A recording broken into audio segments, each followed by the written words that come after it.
안녕하세요. 오늘은 이사야 27장의 말씀을 가지고 그래도 열매 맺게 하시는 하나님, 이런 제목으로 함께 은혜를 나누죠.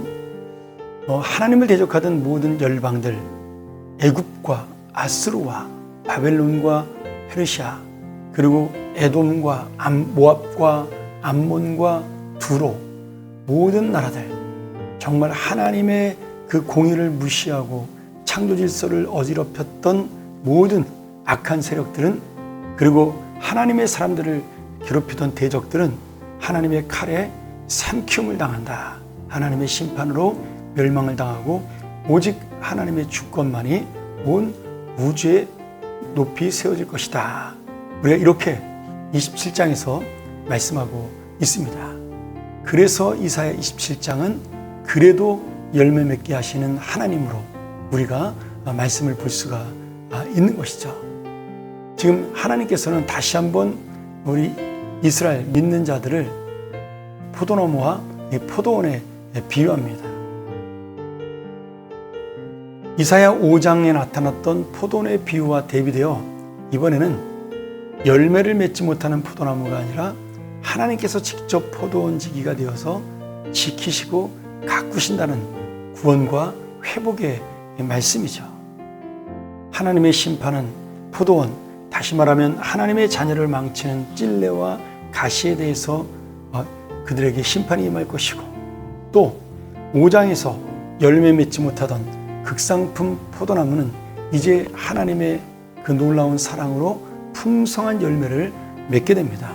그 이유는 내 욕심과 내 능력이 아닌 하나님이 포도원지기가 되셔서 우리를 돌보시고 우리에게 긍휼을 내려주셨기 때문입니다.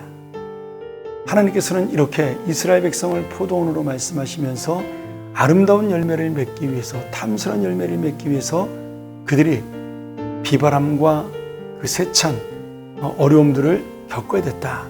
그것을 이스라엘이 겪어야 했던 연단과 형벌의 과정이라고 말씀하면서 오늘 우리 인생 가운데도 하나님의 열매를 맺기 위해서는 이런 훈련의 과정, 연단의 과정이 필요하다는 것을 분명하게 말씀하고 있습니다. 그런데 놀라운 사실은 하나님께서는 자기 자녀에게는 이 연단을 통해 바로 서게 하시고 탐스러운 열매를 맺게 하시지만, 이방 나라, 자신을 의지하고 하나님을 깨닫지 못하는 교만한 자들은 반드시 그 나라가 어떤 나라요 어떤 강대국이든 심판과 형벌을 주심으로 분명한 하나님의 자녀와 하나님의 원수를 구별하고 있습니다. 그리고 우리를 바로 하나님께서 남기신 그루터기, 하나님의 남은 자로 다시 모이게 하여 하나님의 거룩한 산에서 경배할 수 있도록, 영광을 돌릴 수 있도록 지켜주신다라고 말씀합니다. 이 말씀은 우리가 흔히 말하는 이중예언이죠. 이제 곧 이스라엘에게 임할, 또는 세계 열방에 임할 심판과 구원이기도 하고요. 또한 앞으로 나아가 예수 그리스도의 재임 때 임할 심판과 구원을 미리 보여주는 말씀이기도 합니다. 데살로니가전서 4장 16절에 이런 말씀이 나오죠.